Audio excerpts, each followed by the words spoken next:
Hi soulmate! Good morning! Welcome back. This is Mira and kamusta po kayo today? So, ngayon samahan niyo po ako. It's my rest day. So, pupunta po ako ngayon ng bayan para mamili at mag-grocery dahil kulang na yung stocks namin.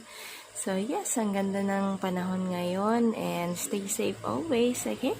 Hi Sa, good morning! Say good morning to everybody. Good morning! Good morning! Good morning. What's your name? Hello, Ellie. Yeah. Wow, good job. I love you. Where's your brother? Sleeping pa si brother? Morning. Sige na. Guys, morning view. Actually, right now, it's 5:42 a.m. Well, actually, maliwalas naman ang panahon, pero maambon pala siya. Ayun ko lang nakita.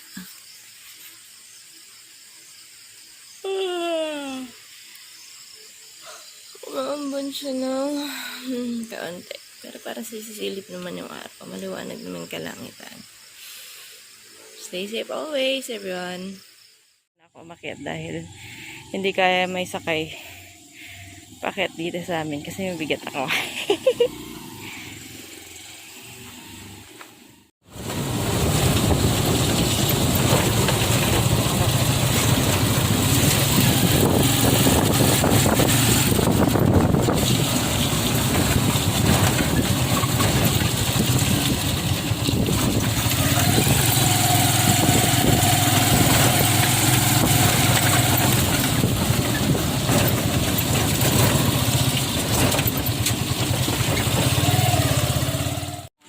Let's eat. Yan mo. Ilang tao.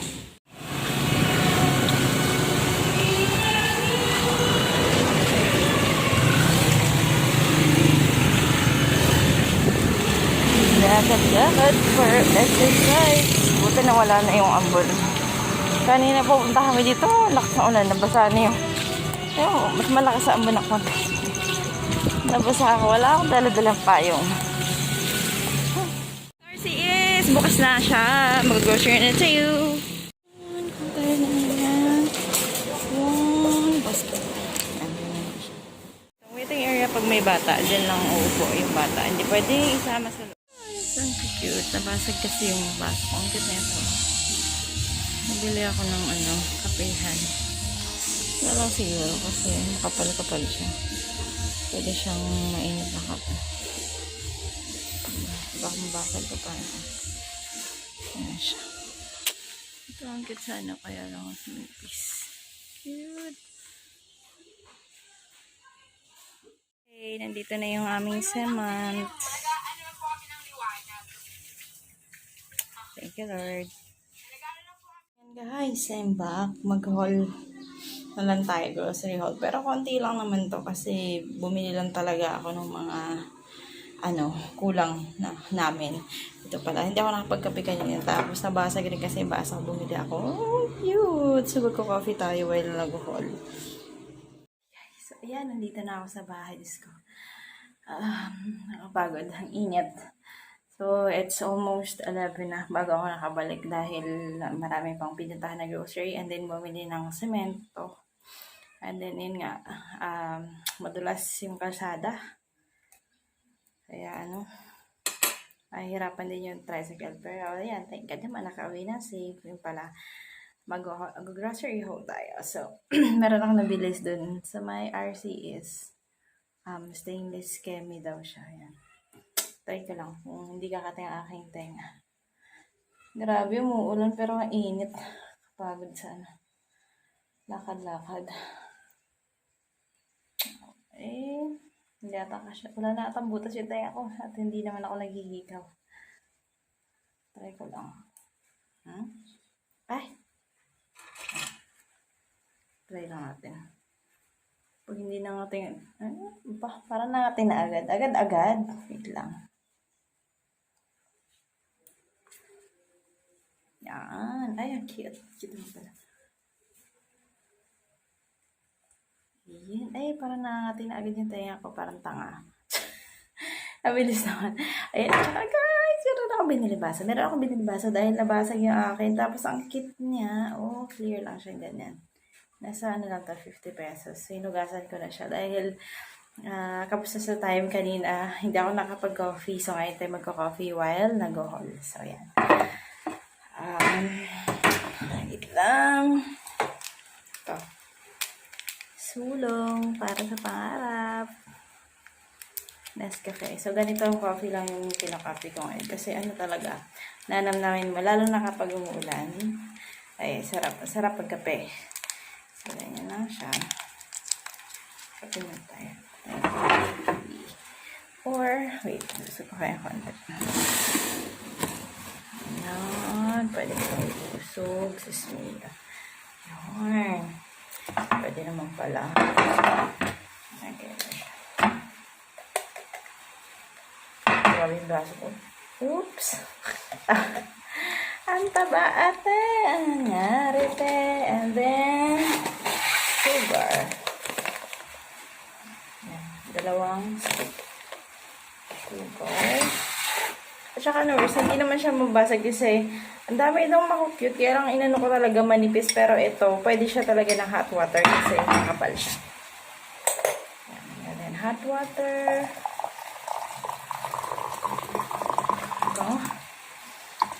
Umambon pa sa labas. So, katatapos lang din mag-deliver ng semento in order ko. 30 packs. Buti na i-deliver ngayon. Nauna pa nga sa akin dumating. Yeah, thank you, Compact. Thank you so much.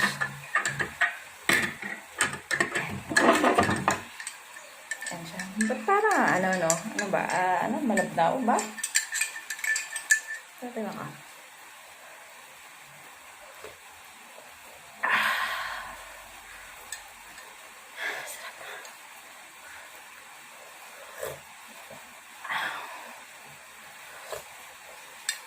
Alam mo yung makaka-relate na kahit na yung sobrang init. Alam mo yung kahit sobrang init, pero ang sarap magkape, guys. Diba? Sino naman mga coffee lovers yan.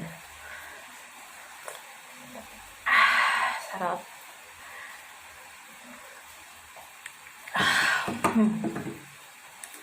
Love it. So, let's start na. Guys, konti lang talaga to. Ito lang yung mga pinamili ko na yung kulang lang sa bahay. So, yan. So, start natin ng pancit canton kasi, pang merienda, kapag ganyan, tinatamad magluto, yan. Tapos, kinakain namin ng kambal dito para, hindi namin pabili-bili ng tindahan. So, yan. Lagay ko na lang siya dito. O, siguro, ilang piraso ba siya?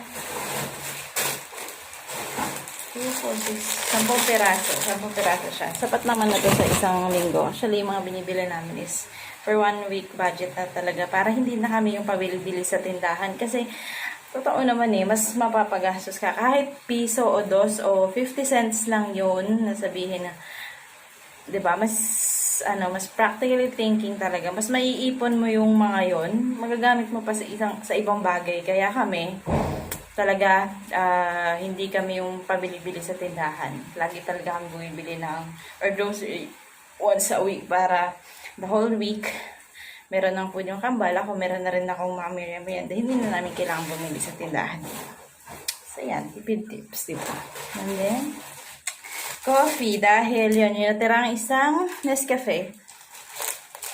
Bumili lang ako ng bagong, pa rin siya, black coffee, yung first stick. Kasi naubos na yung 3-in-1. And, ewan ko, hindi ko napansin kung mas mura ba to. Pero mas gusto ko na lang yung nakastick. Kasi alam mo kung bakit. Siguro, for me. Pagka kasi nakastick, kapag nilagay mo siya doon, yun na yung sukat. Diba? Yun na yung titemplahin mo sa isang baso. Unlike kasi nung maramihan, diba? Parang hindi mo sukat. So, lagay ka lang nalagay. Para sa akin siguro. Kaya mas gusto ko yung mga nakaganito kasi, kumbaga, nakatakal na siya. So, yun lang yung isang gamitan. Yun na yun. Hindi ka susobra, hindi ka rin pakulang. And then, breadcrumbs. Breadcrumbs. Para saan? Ko alam. Pang siguro. Kulang alam, ba't nga ba? Basta, breadcrumbs. Kung saan na lang yan, bahala na. And then, we have milk also. Kasi, yung kambal, naglalatch pa rin sila sa akin kapag matutulog. Sa tanghali o kaya sa gabi. Pero morning and night, pag nagbe-breakfast talaga sila, iniinom nila, Bear Brand na may kahalo siyang Milo. So, binibili ko isang ganito kalaking Milo and then, Bear Brand. So, magkahalo sila. Kasi hindi nila iinumin kapag pure, lang, yung puti lang or milk lang talaga. Hindi nila iinumin. Tapos, meron pa akong stock sa ref na hotdog. Tapos, ilalagay ko na lang siya dun para meron kaming stock. Pero yung mga ulam, guys, hindi pa ako bumili kasi baka yung husband ko na yung bibili from Manila. Kasi pag umuwi siya dito, mas mura kasi doon yung baboy. So, doon na lang siya bumibili, di ba? Para tipid na rin. So, uwi na lang din naman siya. Doon na lang siya bibili. Ang binibili ko na lang dito is sa palengke. Pag nag-grocery is yun nga. Hotdog at saka egg. So, yan yung dito ko na lang binibili. Lalagay na natin.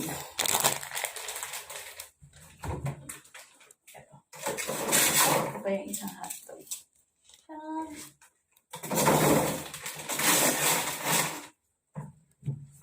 Yan. Tapos yun nga yung egg. And what else pa ba? Ayan. Yung tinatawag ng hambal na kaya hindi talaga ako lagi naghihikaw. Tingnan mo ngayon pa lang. Sobrang katinan ng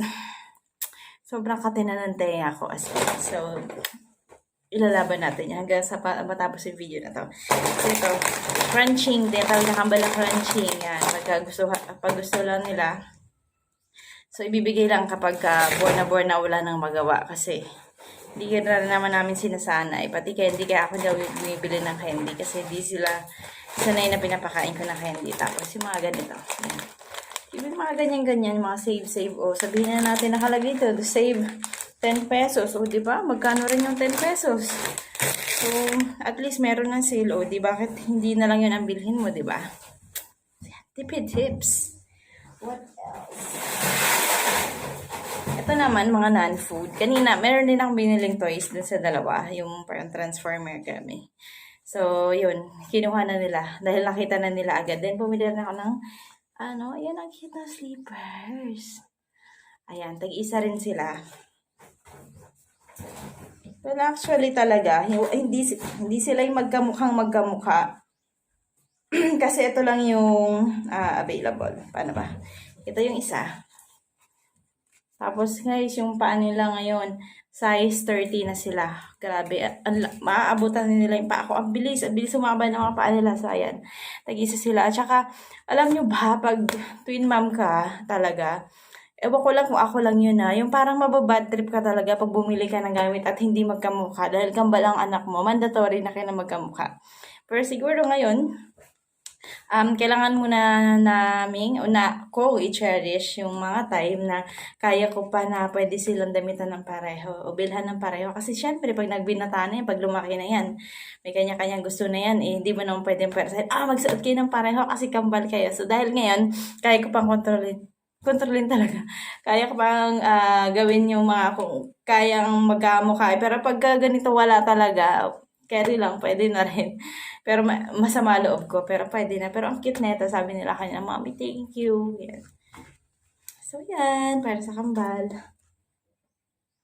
And then, ito, bumili rin ako, napaka-cute nitong sprayer na to. Kasi may nakita kong hack para dito sa aming, sliding window. Kasi ang dumi na nung actually hindi ko siya nililinis. So, pinupunasan ko lang siya, kaya lang may yung mga stain na natitira. May nakita kong hack sa YouTube. So, titingnan ko kung gagana. Yun. Tapos, papakita ko sa inyo kung okay ba siya para magamit nyo rin. Sabi, any kinds of naman ni mirror po pwede siya. So, let's see kung okay ba yung nakita kong hack. Ayan. Tapos, yung panghugas pala namin ng plato, lagi talaga kaming joy. Joy. Kasi, siguro para hindi na paulit-ulit ng sabon, 'di ba? Alam na proven and tested naman yung Joy. Kaya malaki siyang ganito, guys. Meron kaming lagayan ng Ewan ko, baka kayo rin mga mami o mga sa mga bahay-bahay niyo, di ba ganun ginagawa niyo yun? Joy, lalagay niyo siya sa isang lagayan. O kaya, basta clear na lagayan. Tapos, lalagyan siya ng ganito, tapos hahaluan ng tubig. Di ba? At least yung tipid. Mas malaki kasi pag ganito, tingnan mo, save up to 40. So, ganyan. Mas mura kasi to kaysa sa paisa-isa ka bibili. Magkano yun, di ba? So, yan. Laging ganun na ginagawa namin. And then, ayan, sa shampoo rin, same as sa shampoo, ganito yung shampoo namin. Ito yung by 3, yung 1, 2, 3, tatluhan siya, kumbaga. Tapos, buy 11, get 1 free. Ang ginagawa naman namin dito, ganun din guys. Same sa mga meron kami dito, ewan ko. Natutunan ko lang din to na yung mga ganito. Kasi, kagaya ng shampoo, di ba? Pag bumili ka ng malaki, o anything na malaki, parang hindi mo kontrolado kung paano siya gamitin. Gamit ka lang na gamit kasi ang dami. Unlike kasi pag ganito, yung isang shampoo, kasya na to sa buhok kong ganyan. So, isang gamit, isang shampoo, at least kung ano yung laman niya, yun na yung magagamit mo. So, ginugupit-gupit ko siyang ganyan. Tapos, yun yung ginagamit namin. So, yan. Basta lahat ng pwedeng one gamit lang na ganito, hinahati-hati ko siya ng ganito. Kasi para sa akin, yun yung mas makakontrol mo yung gamit. And then,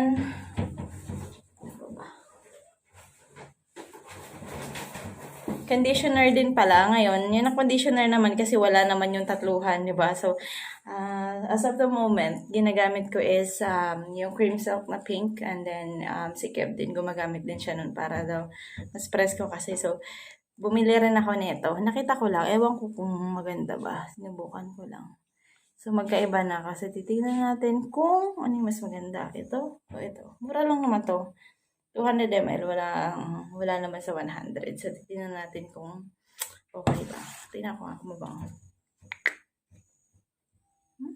Mabango rin naman. So, di ba kasi mga cream silk na ang babango nila. Okay rin naman. So, titignan natin kung okay ba sila. So, yan. Dalawa sila. And, naman na tayo.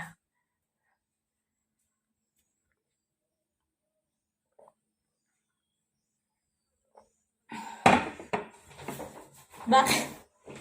Nag-vlog. Nagbabablog ako. Tapos guys, meron ako ginagamit ngayon. Ito ano to? Kojic.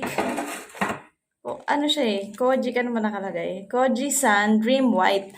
Kasi nung nakaraan, bago mag-pandemic, grabe talaga yung ko dito Talaga nananadtad sa tagyawa. Tsaka yung mga butlig-butlig na sobrang kate.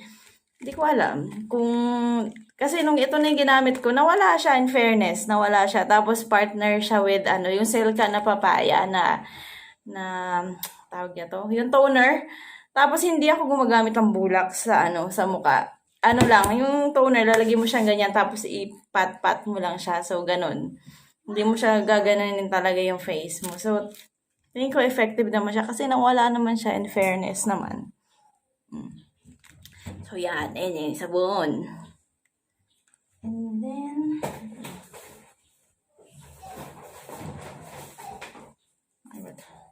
Gaw-gaw. Yes po. Gaw-gaw din para dun sa hack na gagawin ko dun sa mas sprayer. Kasama din siya sa ingredients. So, yan. Guys, ang kate na talaga ng tinya ko. Grabe. Sobrang kate niya. Sus, Mia Marimana. Sobrang kate niya. Nakakaloka. Ayan. Tapos yan, ito ano ba to? Patros ba ata to? Basta yan, yung pang CR. Yan, pang CR siya. Ayan, tsaka ito, pang CR. Meron pa akong stock dito, 3 nakita ko lang. So, bumili na rin ako. Para sa CR namin. And then, bumili na rin akong muriatic acid dahil may sasabuyan ako. Hindi yung yung bowl kasi namin, iba tagal namin lumipat dito sa bahay. Yung isa, meron na siyang stain. So, susubukan ko kung matatanggal siya gamit ang muriatic. Kasi binabaran ko siya ng chlorine. Hindi siya nawawala eh. So, nakaka-stress siya. So, kailangan siyang buhusan ng muriatic. So, sana, maging effective at itabi talaga to dahil may bata malilikot. Ko po. Kailangan itabi talaga yan. So, yun lang naman yung mga non-food kasi nga, ano lang talaga. Meron pa naman talaga kaming mga stock. Ano lang. Kasi, kung ano lang yung kulang, yun lang yung inaano namin. Pinibili. Syempre, more crunching para sa kambal. Crunching is life. So, yan. Nova, tapos, meron akong cover. Kaya, kung mapapansin yung dalawahan siya lagi. Kasi, yung maliliit, para hindi sila nagagawan. Pag isa lang kasi nagagawan eh. So, at least kapag, dahil dalawa nga sila, yung maliliit na ganito, tag-isa sila. Para walang gulo, walang away, di ba? Para fair. Always fair. And then, yan, may nakita rin ako, ang cute nito, oh. Meron din silang pa-sale na ganito. So, buy 2 for only 88 pesos. So, yan. So, yan. Ito na yung binili ko rin. So, and then, ito rin, noodles. Kasi pang sabaw-sabaw kapag tinatamad magluto. So, meron na rin silang tindahan pack. 10 plus 1. So, yes. Syempre, of course. Ito na yun, di ba? What else? Ito rin, meron din sila doon. So, yan. Cookies. Ano naman to? Buy 2 packs for 99 only. So, yan. Choco mucho. Oh, love it. And then pala guys, may kwento ko lang. Dahil dito sa Hi-Ho, bumili ako ng isa. Uwi mamaya si Kev. So, bibigay ko to sa kanya. So, ito ko, regala ko sa kanya. Kasi, dahil dito sa Hi-Ho, kaya doon nag-start talaga yung love story namin. Nagkakilala kami dahil sa Hi-Ho. Nung naging tindera pa ako, kaya ako siya nakilala dahil bumibili siya sa amin ng tindahan. Tapos, bumibili siya sa tindahan ng Hi-Ho. Tapos, meron pang one time, ewan ko lang, there's something na talaga, may kilig factor na talaga nakikita ka siya. Tapos, bibili niya Hi-Ho na pagkamalan ko pa nga siyang baklan. Kasi ang payat, ang tangkad na mahinhin, Tapos, binigyan niya ako ng Hi-Ho. Tapos, lalo pa ako in love. Tapos, bumili siya sa amin ng Happy. Alam mo yung mamisang Happy? Binigyan niya ako, tapos, bumili siya 5 piso pala, bigyan niya sa akin. Alam mo ba, tinago ko pa yun sa damitan ko. Mga months ko yun bago kinain. Tinago ko lang siya. Ay, ganun. Tapos, ano pa, yan. Sesto. Siyempre, para pa rin sa kambal, alam mo naman ng mga bata, kapag may nakakita, di ba, pabili ng pabili. So, para hindi na kami pa isa-isa ng bili sa tindahan, bumibili na ako sa grocery. Kasi mas tipid nga naman yung kasi bili ka ng bili, di ba? And then, ito, tinatawag nilang green yung ice candy frosty. Yan. Bili rin ako ng ganito kasi para meron silang, yan, libangan. Halos lahat naman binibili para sa kambal. Tapos yan, bumili rin ako nito. Ang cute ng kulay, oh. Lush. Para sa akin naman to. Pag nauumay. So, candy for me. And then, alam mo ba, magkano to sa tindahan? 65. 65 or 70. Depende sa tindahan. Alam mo ba magkano lang to sa grocery? 52 pesos lang ata. Hindi siya sale or regular price. Ang biruin mo, 'di ba? Kung bibili ka pa isa-isa na ganito sa tindahan, magkano rin 'yun, guys? So, mas maganda talaga kung bibili na tayo diretso sa grocery. Kung mas malapit naman talaga at mas makakamura kayong at wag bumibili ng maramihan na. Siguro kaya medyo nakakatipid kami ng konti dahil sa mga ganyang tipid-tipid. Diba? Tapos yan, ito rin. Yung mga ganito rin, di ba, meron na tayo yung mga lagayan. May mga lagayan na tayo ng, kahit nga yung mga ganito, yung mga pinag-inuman na ganito, di ba, yung mga walang laman, itatapon lang natin yan eh. May difference din. Kapag bumili kayo nung nasa bote, magkano rin 5 piso, 10 piso ang diferensya. Pag bumili ka nito, mas mura to ng 10 piso o 5 piso. O kung meron ka dyang mga used na bottles na wala ng laman, o di isalin mo na lang dyan. O at least, diba, natipid mo pa. Sa susunod, o pag naubusan ka na suka, di ba pabili ka pa ulit. Ganito lang, isasalin mo lang siya. So, ganun lang. Always. Kasi nga, ito yung Milo, yung kapartner ng Bear Brand. And then, syempre, sugar, ganyan. Tapos, juice, para hindi na rin pabili-bili sa tindahan. And then, sinigang mix. So, ayan. So, ayun. Yan lang naman. Tapos, wala tayong ulam na hinol ngayon dahil si Kev na yung bibili. So, susubukan namin bukas na makakabili kami siguro fish at saka pork. Or kung may dala na siya, di mas maganda. So yes guys, and that's all for today. I hope you enjoyed watching this video. Please don't forget to like, share, and subscribe to my channel. And please to click the notification bell para updated kayo for the new videos I posted here in YouTube. And thank you guys for watching. You have a great day. Goodbye.